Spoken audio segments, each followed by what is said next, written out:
Bismillahirrahmanirrahim. Assalamualaikum warahmatullahi wabarakatuh. Alhamdulillahilladzi arsala rasulahu bil huda wa dinil haq liyudhhirahu 'ala dini kullih wa kafa billahi syahida. Wa asyhadu an la ilaha illallah wahdahu la syarikalah iqraran bihi wa tauhidan wa asyhadu anna Muhammadan abduhu wa rasuluh. Allahumma shalli ala nabiyyina Muhammad wa ala alihi wa man tabi'ahum bi ihsan ila yaumiddin. Allahumma anfa'na bima 'allamtana wa 'allimna ma yanfa'una wa zidna ilma. Alhamdulillah, Bapak Ibu-ibu para jamaah sekalian, malam Selasa yang semoga senantiasa dirahmati dan diberkahi oleh Allah Subhanahu wa taala. Kita bersyukur atas nikmat dan karunia yang telah Allah anugerahkan kepada kita sekalian. Kita diberikan umur panjang, mungkin umur ini adalah umur yang senantiasa mendapatkan berkah dari Allah Subhanahu wa taala. Kita juga diberikan waktu luang. Mudah-mudahan waktu luang yang ada kita senantiasa manfaatkannya dalam kebaikan dan ketaatan, serta kita juga diberikan kesehatan sehat walafiat. Mudah-mudahan kita dijauhkan dari penyakit-penyakit yang memberatkan, yang menyulitkan kita dalam ibadah.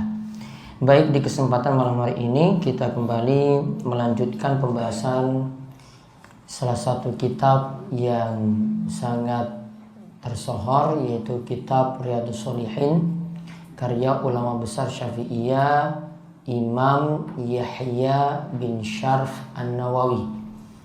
Kita masih dalam pembahasan tentang masalah takwa. Kita lihat hadis yang terakhir, hadis nomor 73, yaitu hadis kelima dari pembahasan takwa yang disebutkan oleh Imam Nawawi.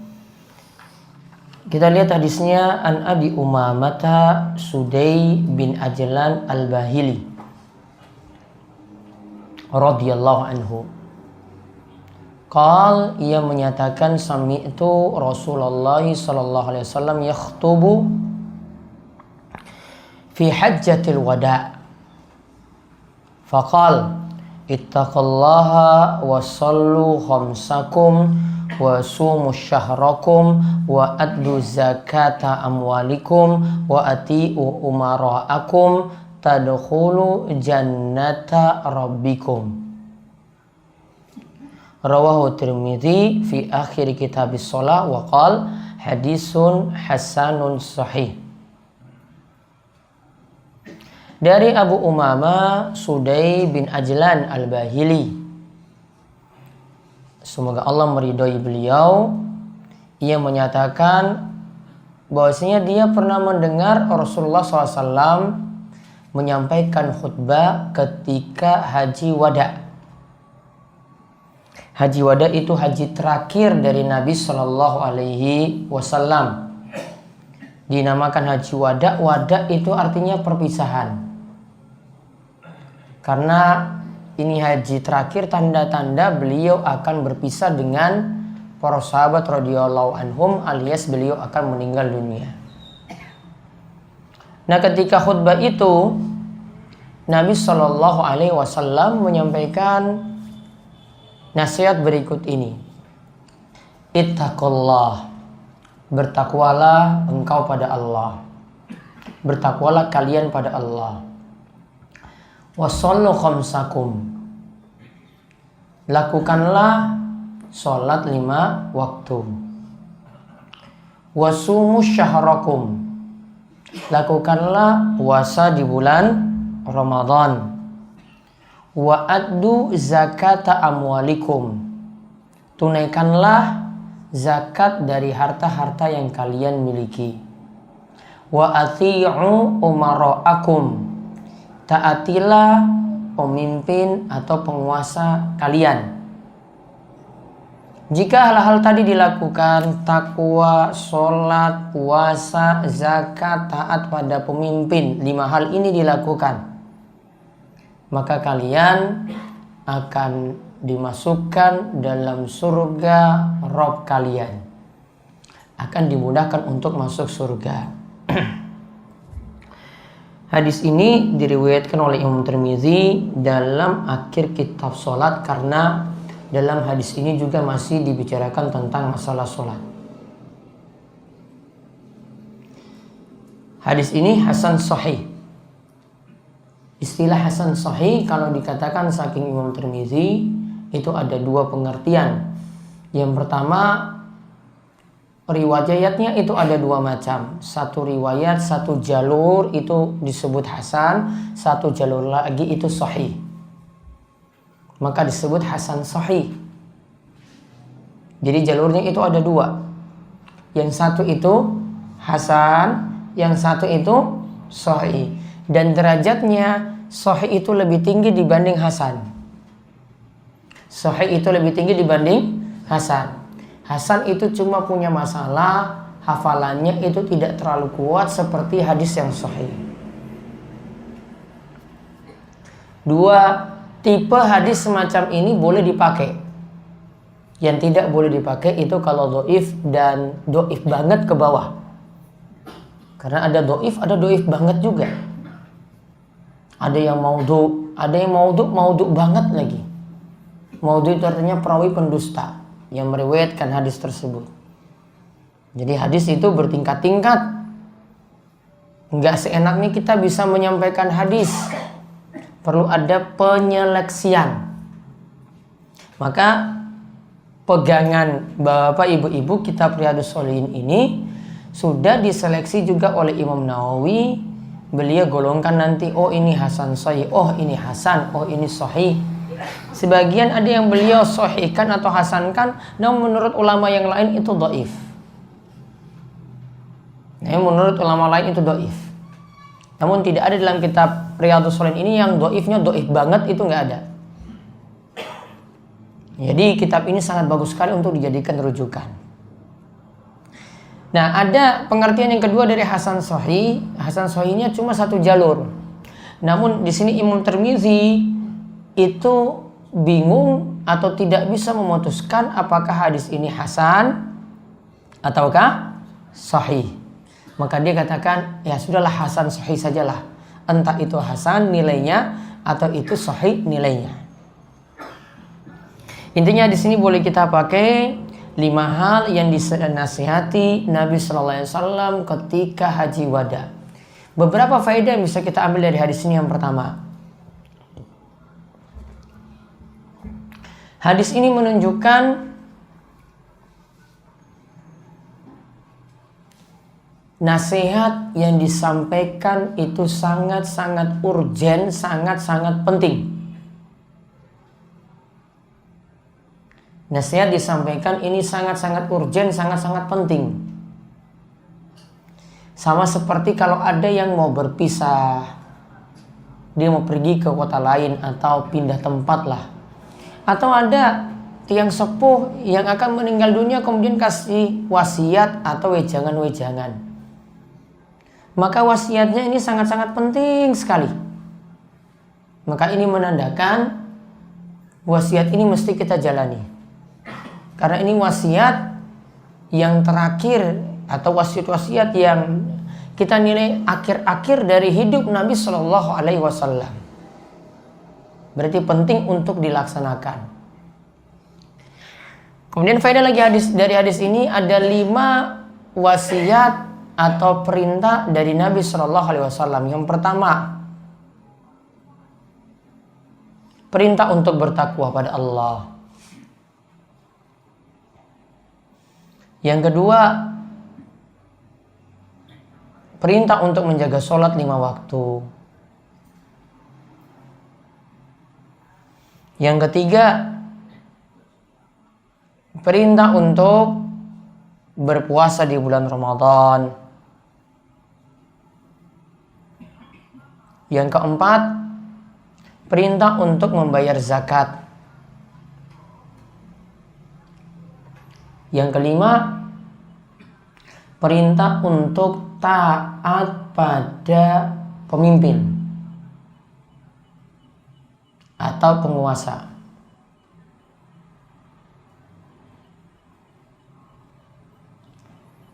Kemudian faedah yang lainnya lagi, di sini menunjukkan 5 hal tadi kalau dilakukan adalah jalan menuju surga. Karena dalam akhir hadis disebutkan tadkhulu jannata rabbikum. Kalian itu akan masuk surga Rabb kalian. Berarti 5 hal tadi itu jalan menuju surga. Bertakwa pada Allah, sholat 5 waktu, puasa di bulan Ramadan, membayar zakat, kemudian taat kepada pemimpin.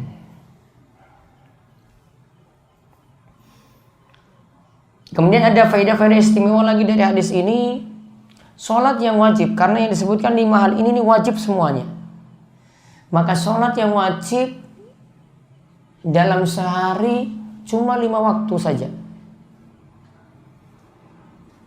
Maka sholat yang lainnya, sholat tahiyatul masjid, sholat wudu, sholat witir, tahajud, duha, qobliyah yang masuk rawatib, ba'diyah yang masuk rawatib, semuanya masuk sunnah. Tidak masuk dalam sholat yang wajib. Yang wajib cuma 5 saja. Menurut sebagian ulama seperti itu. Yang wajib dalam sehari cuma 5 ini saja.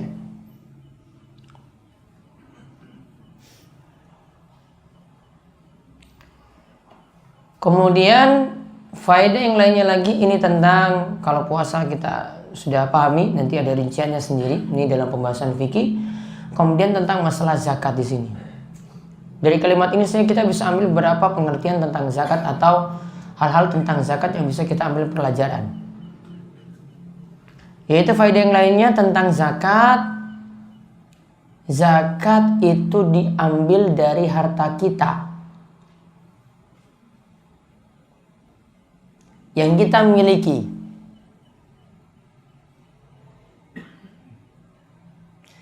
Bukan pada harta kita yang ada pada orang lain yang gak mungkin kembali.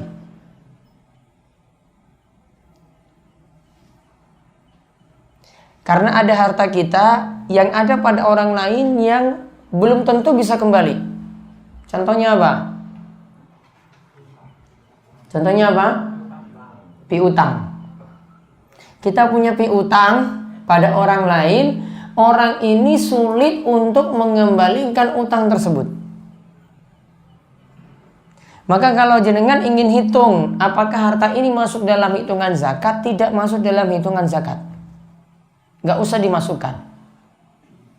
Dia pinjam 2 juta. Wong 10 tahun gak bisa kembali-kembali. Dia orang yang susah. Mau nagih juga kasihan.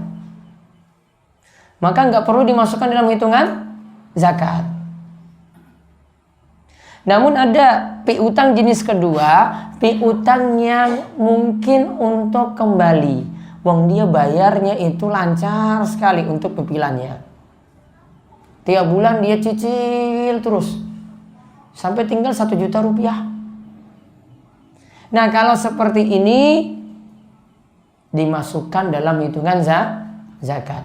Jadi harta yang kita hitung sebagai zakat itu adalah harta yang kita pegang dulu. Atau harta yang kita jamin bisa kembali. Piutang ada pada orang lain namun jamin bisa kembali. Kalau tidak bisa kembali gak usah masukkan dalam hitungan. Berarti ada permasalahan bagi yang sudah punya tabungan haji, sudah bayar setoran haji,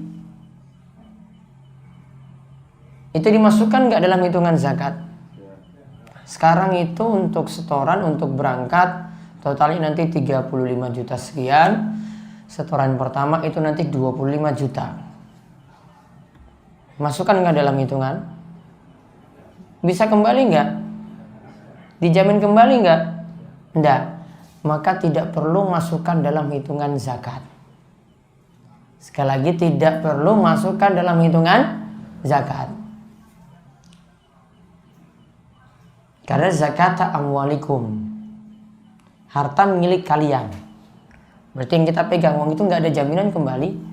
Kalaupun nanti kalau kita nggak jadi berangkat haji, nanti ada yang lain yang bisa gantikan.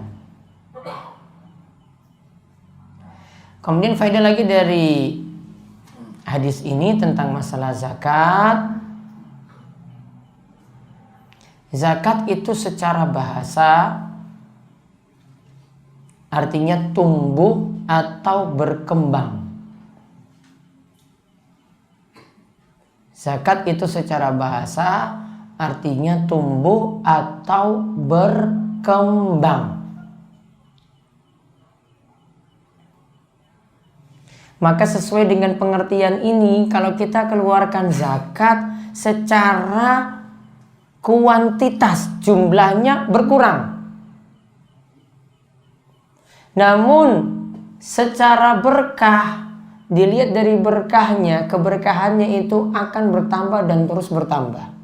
Bahkan harta yang berkurang tadi Allah bisa ganti dengan yang lebih banyak. Karena Nabi SAW mengatakan dalam hadis riwayat Muslim, "Mana qasat shadaqatun min mal." Ya namanya sedekah yaitu zakat tidaklah mengurangi harta. Yang namanya zakat tadi tidaklah mengurangi harta seseorang.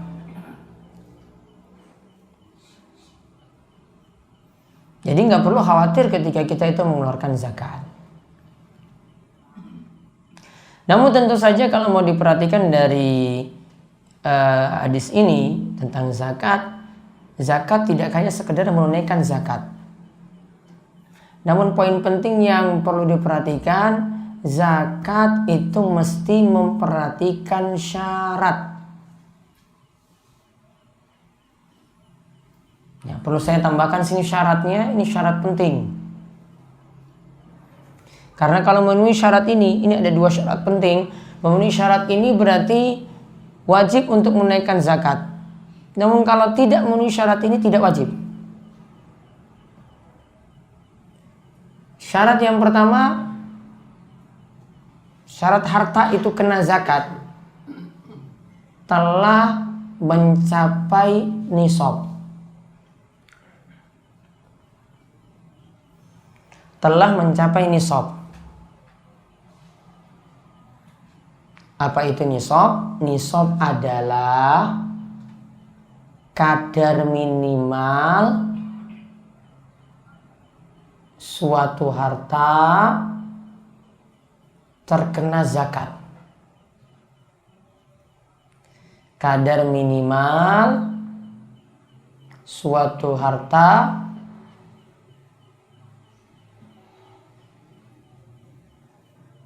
terkena zakat. Jadi minimalnya ini sudah dicapai, berarti kena zakat. Seperti misalnya Nabi SAW itu katakan,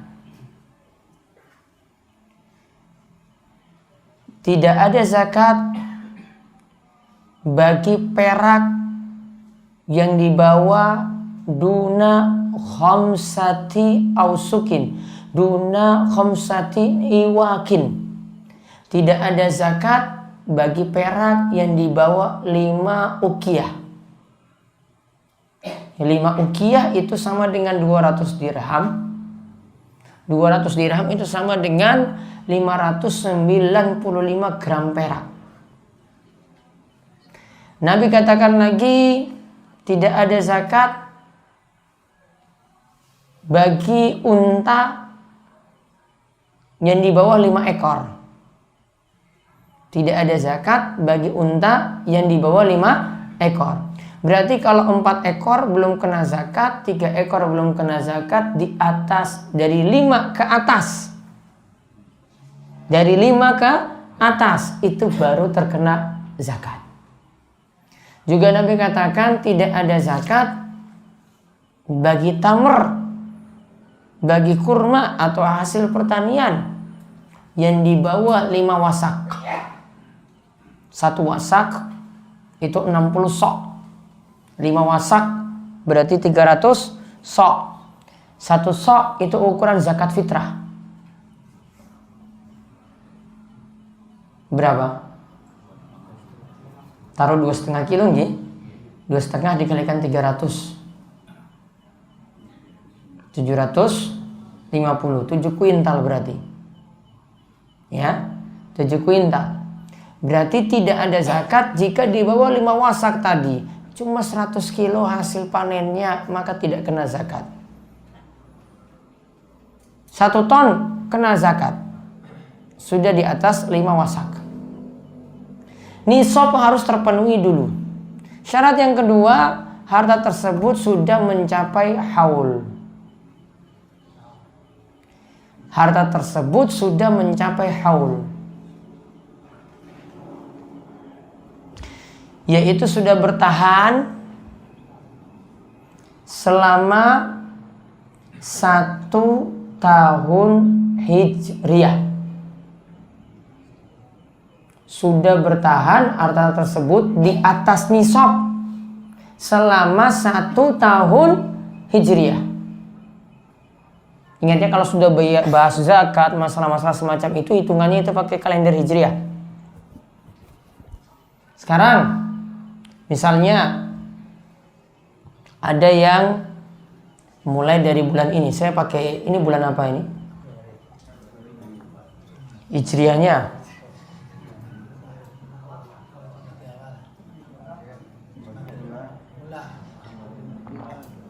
Jumadal Ula. Kalau mau disebut itu Jumadal Ula atau Jumadil Awal. Gak bisa dibalik Jumadil Ula, Jumadal Awal gak bisa. Ini aturan bahasa Arab. Ya, Jumadal Ula atau Jumadil Awal. Itu ada kaidahnya sendiri. Ini misalnya dia mulai kerja, dapat gaji pertama. Gaji pertama di atas nisab. Nisabnya bagaimana kalau punya gaji? Nisabnya pakai standar perak. Karena kita bisa standarkan dengan perak, bisa standarkan dengan emas. Kalau emas itu nisabnya 20 dinar setara dengan 85 gram emas murni, itu sekitar kalau dirupiahkan, taruhlah 1 gram emas itu 500.000. Ya, berarti 40-an juta lah. Taruhlah di atas 40 ya. Taruhlah 40 itu nisabnya. Kalau perak 595 gram perak, nisabnya itu kalau dirupiahkan sekitar 1 perak itu sekitar 10.000. Berarti sekitar 6 juta rupiah. Berarti yang paling dicapai dulu mana? 6 juta dulu apa 40? 6 ya. Dicapai dulu kan 6. Maka dia kerja pertama sudah 6 juta. Gaji pertamanya. Oh, berarti mulai bulan ini sudah dihitung haul. Bayarnya bukan sekarang, namun bayarnya tahun depan. Jumadal Ula 1439 Hijriah. Dengan catatan tetap bertahan di atas nisab. Boleh jadi tetap 6 juta terus atau nambah.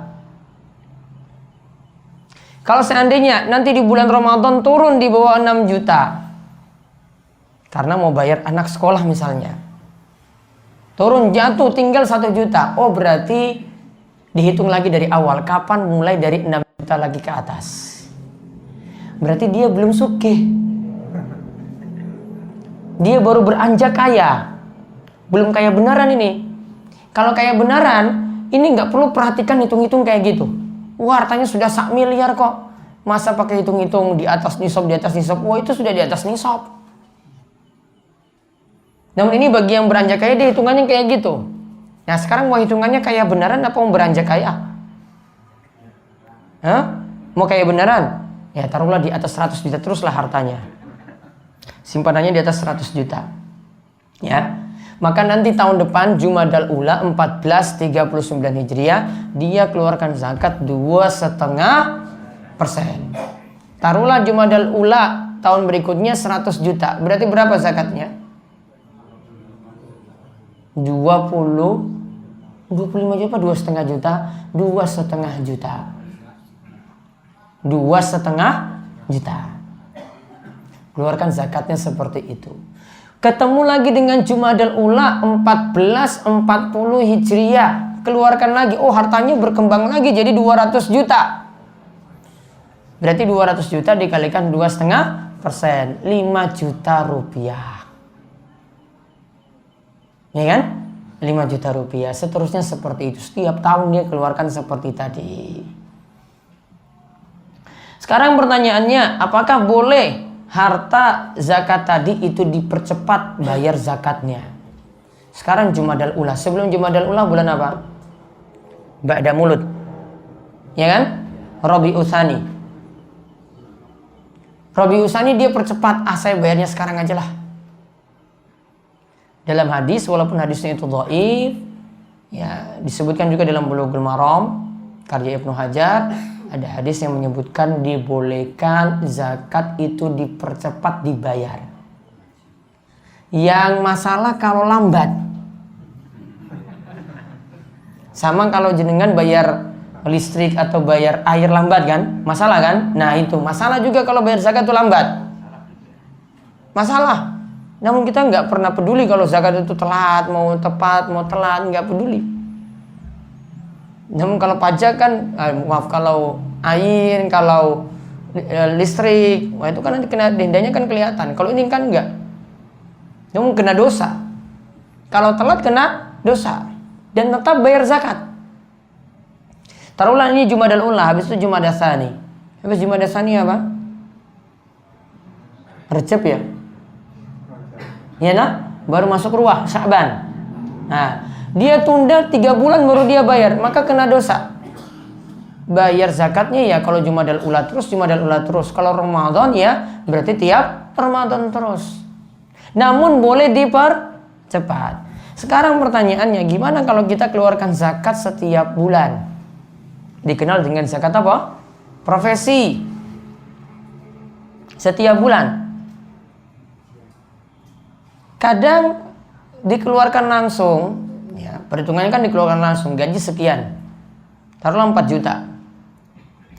Langsung dipotong 2,5% kan? Iya kan? Dipotong 2,5%. Kalau dari sisi pernyataan tadi boleh bayar zakat itu dipercepat, dimajukan, berarti masih boleh. Karena zakat boleh di awal lebih dulu kan?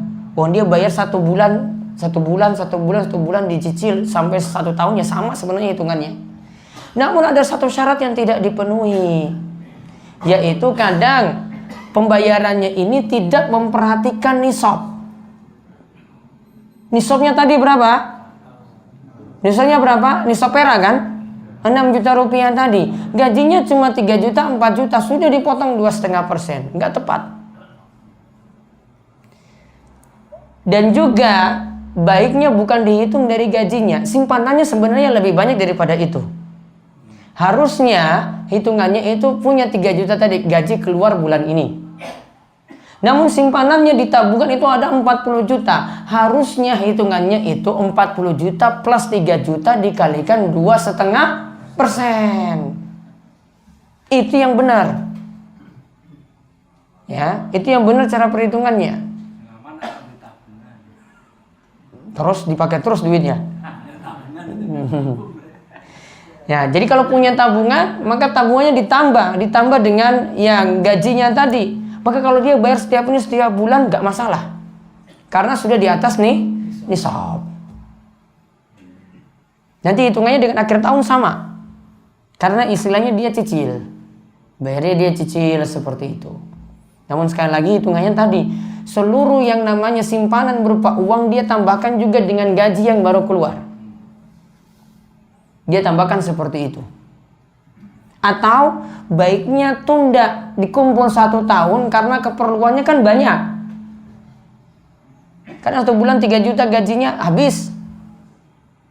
Simpanannya juga tadi berkurang. Tinggal hitung di akhir tahun sisa dari tabungannya itu berapa, simpanannya berapa. Itu yang dikalikan 2,5%. Itu lebih aman. Dan tidak perlu khawatir untuk membelanjakan tabungan atau simpanan yang ada tadi. Jadi 2 syarat penting di sini untuk zakat. Yang pertama tadi apa? Nisab. Ingat kalau untuk uang di sini, karena rata-rata punya uang saya di sini. Ya.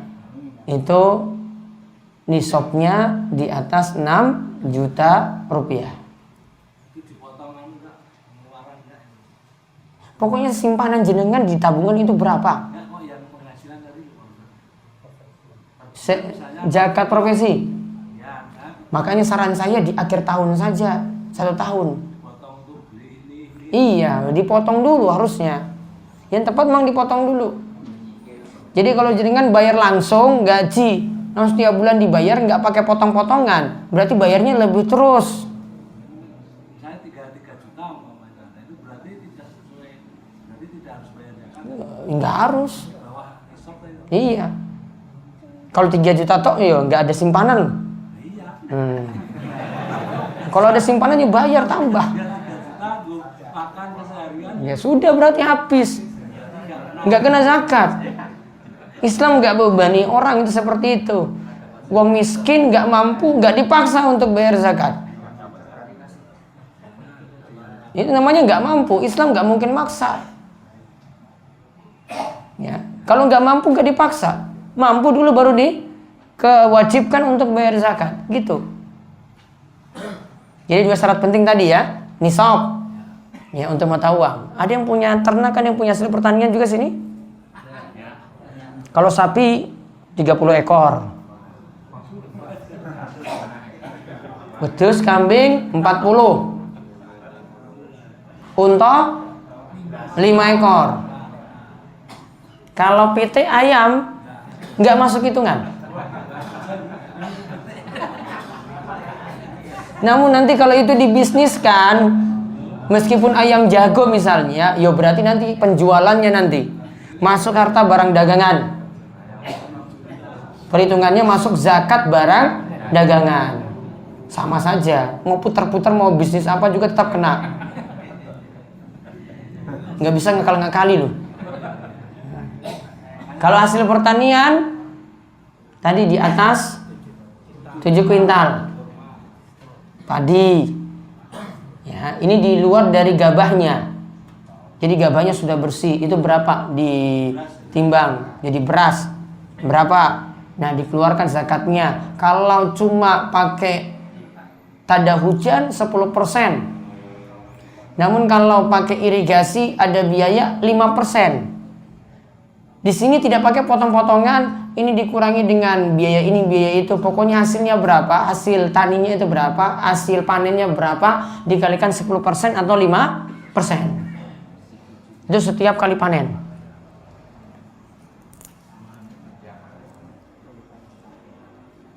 Nah, itu untuk masalah zakat. Kemudian yang kelima, wa'ati'u umara'akum. Dan taatilah pemimpin kalian atau penguasa. Maka hadis ini menunjukkan perintah untuk wajib taat pada pemimpin. Sebenarnya nanti ada bab sendiri yang akan dijelaskan oleh Imam Nawawi di sini dalam Riyadhus Shalihin. Kesimpulannya kalau digabungkan dengan hadis-hadis yang lainnya, ketaatan yang ada ini hanya dalam perkara yang bukan maksiat. Contoh, lampu merah wajib ditaati atau tidak? Dalilnya ada atau enggak? Dalil khusus enggak ada. Dalil umum ini, wa ati'u umara'akum. Kalau polisi itu ngaji, itu pakai dalil ini saya sudah pada ngerti. Iya, nggak usah pakai hukum-hukuman apa. Ini lo ayatnya iki, hadisnya iki, sudah cukup. Kalau yang jenggotan lewat, langgar, wah itu kamu langgar ayat kali hadis. Itu lebih kena itu. Diprotes, ditilang, wah kamu sudah dosa lagi, kena tilang lagi. Double. Kalau jenggotan lewat terus kena tilang itu, wah ini saya jadi polisi, wah ini kamu sudah langgar ayat, sudah langgar hadis, sudah langgar peraturan lagi, sudah langgar lagi. Nggak pakai helm, ada dalil khusus nggak? Nggak ada.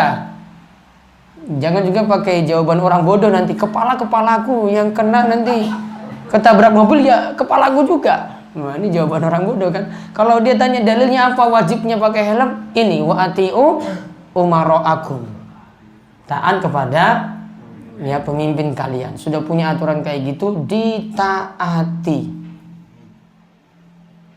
Sama juga aturan untuk bayar pajak. Mau pebisnis kayak atau yang lainnya punya kewajiban untuk bayar pajak, dalilnya apa? Ini, wa ati'u umara'akum, taatlah kepada pemimpin kalian. Bahkan dalam hadis yang lainnya disebutkan dengarlah dan taat kepada pemimpin kalian walaupun ukhiza maluka wa duriba zahruka, walaupun punggung kalian itu dipukul, harta kalian itu dirampas, tetap fasma wa ati, tetap dengar dan taat. Jadi kalau ada yang katakan pajak itu wajib nggak dibayar, wajib dibayar, nggak boleh ngakal-ngakali juga. Karena sebagian pebisnis ingin memperkecil pajaknya, jadi dia buat hitungan-hitungan untuk memanipulasi hitungan pajak. Nggak boleh. Wajib untuk taat kepada pemimpin. Walaupun dari sisi untuk pekerjaan pajak ada sendiri masalahnya, namun sekarang kita sebagai rakyat punya kewajiban nggak untuk membayar pajak tadi? Jawabannya punya kewajiban untuk membayar pajak. Ini dalilnya. Nah, keutamaan yang kalau 5 hal tadi dilakukan, tadkhulu jannata rabbikum, kalian akan masuk ke dalam surga Rabb kalian. Namun pengertian masuk surga di sini ada 2 pengertian. Ini mau menafsirkan ayat atau hadis-hadis. Kalau dikatakan masuk surga ada 2 pengertian. Yang pertama, masuk surganya langsung, bighairi hisabin wala adab, tanpa hisab, tanpa siksa, langsung masuk surga. Kemudian yang kedua, masuk surganya tetap masuk surga, namun mampir dulu di neraka. Yang penting ujung-ujungnya masuk surga. Setiap ayat Al-Quran dan hadis dipahami seperti itu. Jadi kalau ada yang tanya, wah orang itu rajin sholat, rajin puasa, rajin bayar zakat, tapi mabuk, apakah dia akan masuk surga juga? Jawabannya iya. Namun atas kehendak Allah, Allah nanti bisa menyiksa dirinya karena dia berbuat dosa. Jadi tetap bisa masuk surga. Namun atas kehendak Allah, Allah bisa menyiksa dirinya. Tergantung kehendak Allah juga. Yang jelas, yang menghalangi, faktor yang paling besar yang menghalangi masuk surga cuma satu. Kalau ini dilakukan, maka masuk surga secara mutlak tidak ada. Yaitu ketika seorang itu berbuat kekafiran dan kesyirikan. Dosa kekafiran dan dosa kesyirikan yang tidak ditobati sampai mati membuat orang itu tidak akan masuk surga secara mutlak.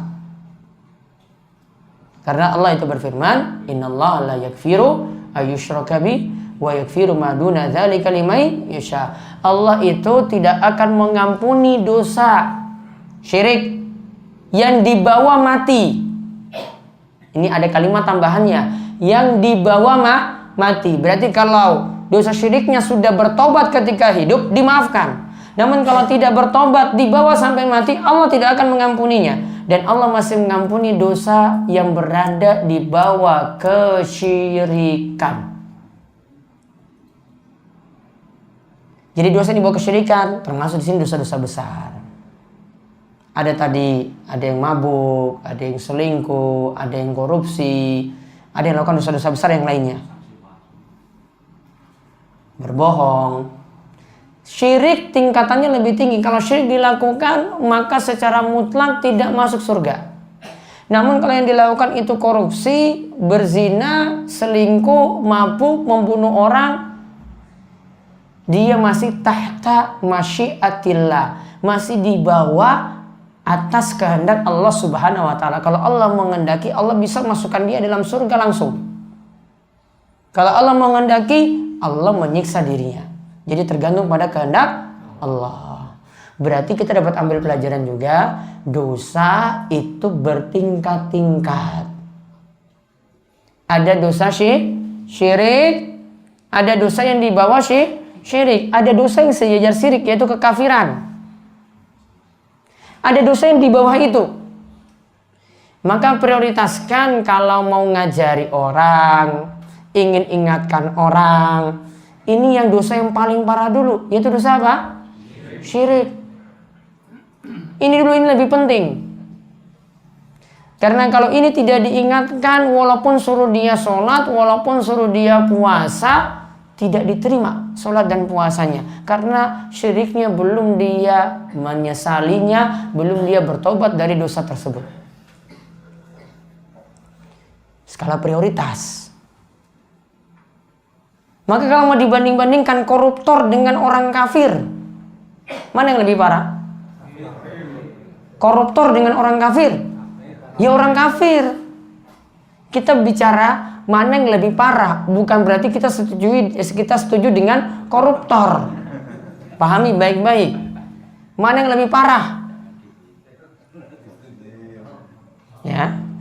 Orang kafir ataukah koruptor? Ya orang kafir tapi lebih parah. Dia durhaka pada Allah. Kalau koruptor dia rugikan manusia. Namun ini dia durhaka pada Allah langsung. Jelas berbeda. Maka harusnya ya yang di demo itu orang yang berbuat syirik. Iya nah? Di demo besar-besaran itu orang yang berbuat syirik. Wah, ini sudah berbuat syirik, durhaka pada Allah. Bukan ya mau dibanding-bandingkan nih, bukan saya setujui korupsi, bukan. Ya, dibanding dengan demo untuk korupsi tadi. Harusnya yang lebih digalakan tadi, wah syirik ini harus dibasmi. Mau tambah lagi dengan korupsi nggak apa-apa. Namun syirik itu yang harus ditekankan. Karena ini yang lebih parah. Jadi ada skala prioritas ini yang harus dilihat. Kalau kita lihat skala prioritas ini juga, nanti mengingkarinya juga butuh prioritas. Ada yang lakukan amalan tidak ada tuntunan, namun dia pakai jimat, dia ikut ritual pesugihan. Namun ada amalan yang dia lakukan yang tidak ada tuntunan. Mana yang dilarang terlebih dahulu? Syiriknya atau amalan yang tidak ada tuntunan? Syiriknya. Jimatnya dulu diingatkan. Yang biasanya datang ke petilasan-petilasan, tempat-tempat pesugihan, itu juga diingatkan. Bukan yang kedua ini. Yang kedua ini iya nanti. Namun ada skala prioritas. Bertahap. Oh ini dulu, ini kayak bahaya sekali. Ini simbah saya sudah turun-temurun, ini sulit dihilangkan. Saya ingatkan dulu ini pelan-pelan. Gak apalah dia amalan itu. Amalan ini mungkin kita bisa undur belakangan. Setelah dia dapat hidayah ini, mudah-mudahan itu juga bisa dia tinggalkan. Ada skala prioritas. Jadi kita ulang tadi tentang masuk surga. Ada dua macam ya. Yang pertama, masuk surga secara langsung, bighairi hisabin wala azab, tanpa dihisab, tanpa disiksa. Ini ada hadis khusus yang membicarakan 70.000 orang yang masuk surga tanpa hisab dan tanpa siksa. Sifatnya apa? Paling inti tawakalnya penuh pada Allah Subhanahu wa taala. Paling intinya, kuncinya itu tawakalnya penuh pada Allah. Kemudian ada tadi masuk surga yang terlebih dahulu disiksa, namun ujung-ujungnya tetap masuk surga. Ini dengan catatan dosanya bukan dosa syirik atau kekafiran. Ini dengan catatan dosanya bukan dosa syirik atau kekafiran. Kalau dosa syirik atau kekafiran harus bertobat dulu di dunia. Kalau dia bawa sampai mati, tidak akan masuk surga secara mutlak. Wallahu a'lam bishawab. Ini hadis tentang khutbatul wada, khutbah Nabi Shallallahu Alaihi Wasallam yang terakhir. Berarti tahun berapa Hijriah itu? Nabi meninggal tahun berapa? Pak Nasir? 11 apa 12? Apa 13? 13? Berarti 1 tahun sebelumnya. Wow, 1 tahun sebelumnya dari meninggalnya itu. Wallahu a'lam bishawab. Nah, kesempatan berikutnya baru kita bahas tentang yakin dan tawakal. Ada yang ingin tanyakan, monggo silakan. Berarti kan seandainya tidak punya tabungan yang otomatis tidak zakat ya. Tidak punya tabungan otomatis tidak zakat. Dan sekarang pertanyaannya soal pedagang ya Pak ya. Tapi kalau dagangannya itu di total hasilnya ketotalannya itu misalnya lebih dari nisabnya berapa ya? 6 juta tadi. 6 nisabnya kan 85 juta. Pakai nisab perak saja 6 juta. Ya. Nah itu apakah juga harus di... Nah, ada yang bertanya, nggak punya simpanan, namun punya barang dagangan. Kalau di total barang dagangannya lebih daripada nisab, apakah kena zakat? Kena zakat barang dagangan. Misalnya, jenengan ingin jual mobil atau punya usaha jual mobil bekas. Nah, ini ada 10 mobil punya. Deretan 10 mobil. Di total semuanya 1 miliar. Tabungan nggak punya. Dan itu datang berulang kali. Terus datang satu mobil ini laku. Datang lagi mobil yang baru. Ya. Kemudian ini laku lagi, datang mobil yang baru. Bisnis ini bertahan selama 1 tahun. Cash nggak ada. Tabungan nggak ada. Namun mobil ini yang mau dijual ada. Maka kenanya zakat barang dagangan. Cara hitungannya bagaimana? Di total harga jualnya semuanya berapa? Dikurangi dengan utang kalau punya untuk bisnis ini yang jatuh tempo saat ingin keluarkan zakat, ditambah dengan piutang, baru dikalikan 2,5%. Itu zakatnya segitu ya, nanti akan dikeluarkan. Jadi zakatnya dari barang dagangan yang ditotal. Ada lagi? Tapi kalau penghasilan dagangnya itu misalnya per bulan itu tidak sampai 6 juta umpamanya penghasilannya, itu apa juga harus naik zakat? Nah, jenengan gabungkan nanti di akhir tahun dengan barang dagangan tadi plus uang cashnya di akhir tahun berapa. Nah itu nanti hitungannya seperti itu. Semasuk tabungan.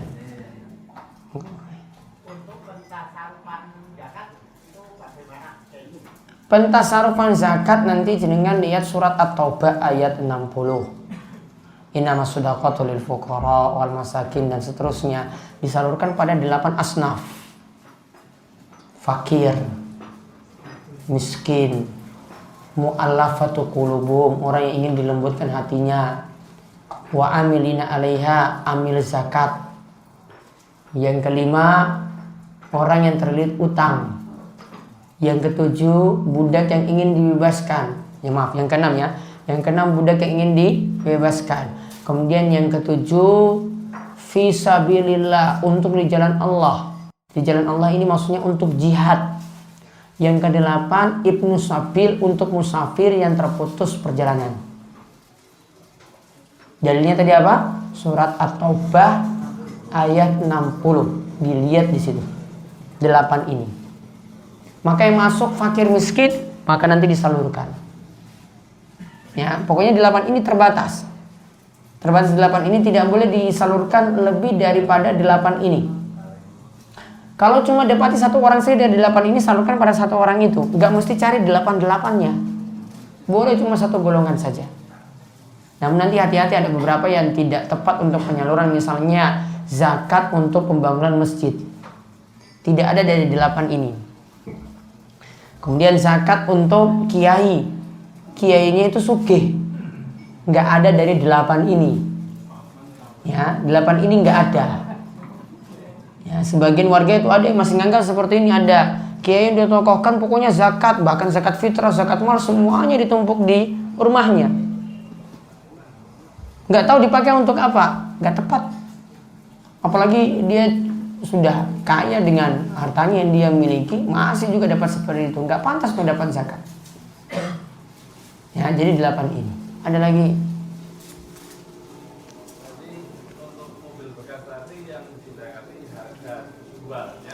Kalau bisnis jual mobil bekasnya ya. Harga jualnya atau harga pulangnya yang dihitung? Harga jualnya. Masalahnya harga jualnya itu nggak mesti kan? Ya pas saat itu. Sekarang Jumadal Ula. Sekarang ini berapa? Karena bayarnya sekarang. Berarti saat mau bayar itu harga jualnya berapa? Begitu. Tanah juga misalnya. Punya tanah nggak laku-laku setahun. Sekarang ini kalau dijual berapa?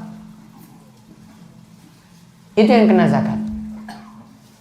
Sama juga tadi ada toko, misalnya toko beras. Berasnya dihitung sekarang berapa, harga jualnya berapa. Nah, kena zakat sesuai dengan hitungan harga jual saat bayar zakat tadi. Berarti kan kadang kata harga itu bisa laku 100 juta atau minimal 95 juta. Kan nggak mesti toh, tergantung orang menawar. Nah, atau dihitung harga 100-nya belum tentu laku, kadang-kadang 95 saja. Ya sudah 95 saja. Nah, tapi diminimalkan ya, Diminimalkan tadi. lakunya ya. Ya, ini kira-kira 95 lah lakunya. Sudah 95. Ada lagi?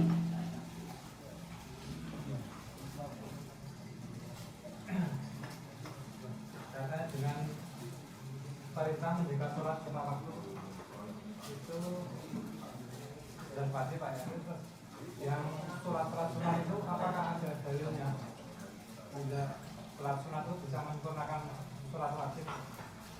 Ada dalilnya, sholat sunnah itu bisa menyempurnakan sholat wajib. Ini dalilnya ketika Nabi SAW menyatakan tentang hisab yang ada di dalam kubur. Ketika itu saat ingin dihisab, dilihat dulu sholat wajibnya. Kalau sholat wajibnya ada, maka amalan lainnya akan diperhitungkan. Namun kalau sholat wajib tidak ada, maka amalan yang lainnya tidak diperhitungkan. Ada di situ amalan sholat wajib, namun ada yang cacat, ada yang kurang, ada yang masalah. Maka Nabi SAW katakan, Allah perintahkan lihat pada sholat sunnahnya. Sholat sunnahnya tutupi yang kurang-kurang tadi yang ada pada sholat wajib. Berarti kesimpulannya sholat sunnah itu menutupi kekurangan yang ada pada sholat wajib. Sifatnya menyempurnakan. Itu dalilnya.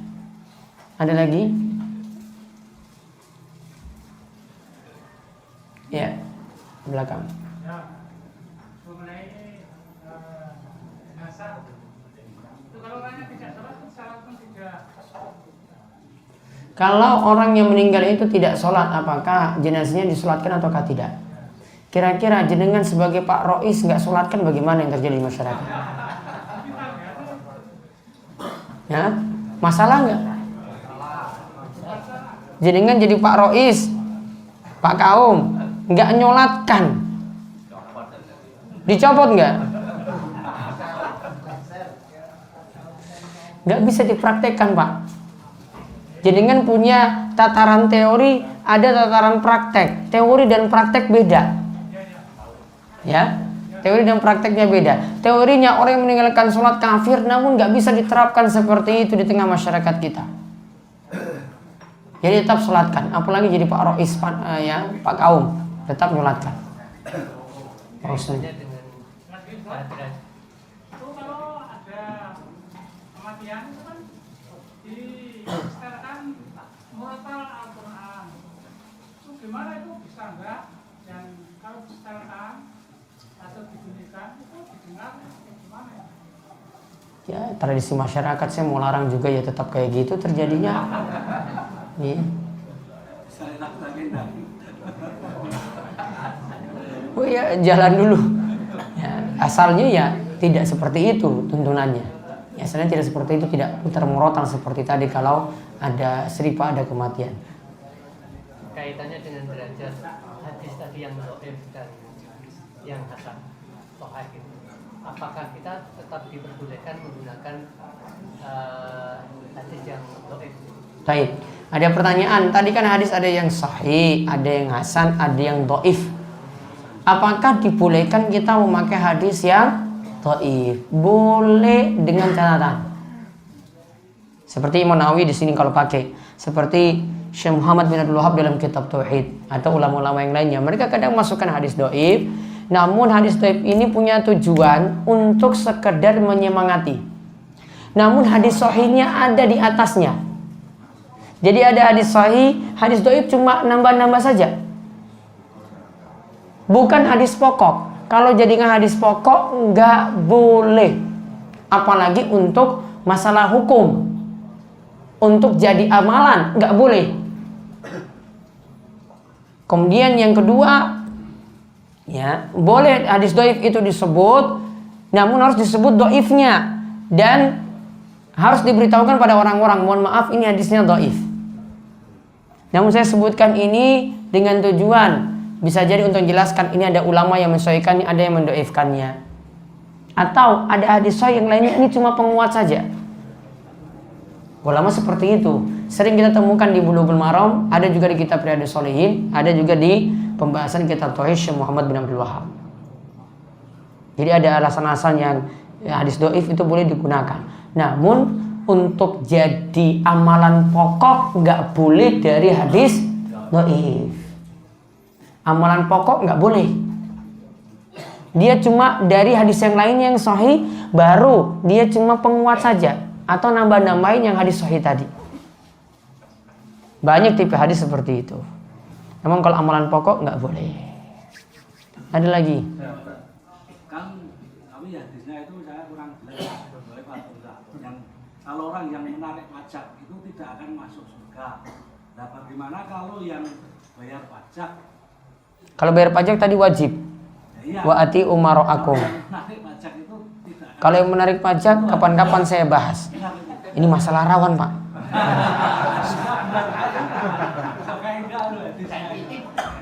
Sensitif, nggak usah dibahas. Saya punya motor satu, punya motor tiga, Punya motor 3, mobil satu. mobil 1. Itu dizakati semuanya enggak, Pak? Apa dizakati semua enggak? Semuanya dipakai enggak? Pakai. Dipakai. Itu direntalkan atau jadi suatu barang yang ingin dijual enggak? Enggak, pakai pribadi. Maka ada hadis yang sebutkan tidak ada zakat untuk hewan tunggangan, tidak ada zakat untuk kuda, tidak ada zakat untuk rumah. Karena cuma pakai pribadi. Beda tadi ada mobil bekas jadi barang dagangan, ada mobil rental, berarti dari bisnis rentalnya nanti yang baru ada zakat. Siapa tadi? Bagus kan? Bagus kan betul? Tidak jadi. Terakhir. Ini mau tanya masalah mujahadah dan mujahadahan itu loh Pak. Artinya di dalam hadis ada enggak? Apa bentuknya Pak? Mujahadah. Iya bentuknya apa? Ya, Mujahadah yang jenengan maksudkan apa? artinya gitu loh dalam hadis ada enggak? Mujahadah itu artinya bersungguh-sungguh gitu. Kemudian yang Jumatan di jalan itu boleh enggak tuh Pak? Waktu ada di TV itu kan ada. Ada fatwa MUI itu boleh kan? Fatwa MUI boleh kan? Masa saya mau melanggar MUI saya bilang nggak boleh? MUI sudah boleh kan? Tadi apa mujahadah maksudnya bentuknya gimana Pak? Amalan atau apa itu? Amalan Pak. Amalannya bagaimana? Mujahadah kan untuk mendikir sama Allah gitu loh.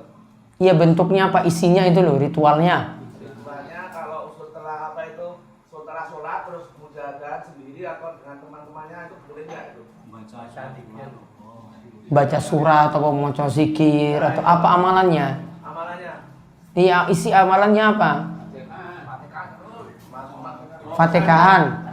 Fatihah 1000 kali boleh nggak? Nah itu masalahnya di situ berarti. Rata-rata zikir dari Nabi SAW itu paling maksimal 100. Coba jenengan lihat di zikir pagi, petang, zikir bar sholat. Itu rata-rata 100 semuanya. Tidak pernah kita temukan lebih daripada 100. Sampai 1000 itu jarang sekali. Mungkin saya lihat itu nggak ada dalam hadis-hadis Nabi SAW. Kalau ganjarannya 1000, ganjarannya itu 1 juta, itu ada.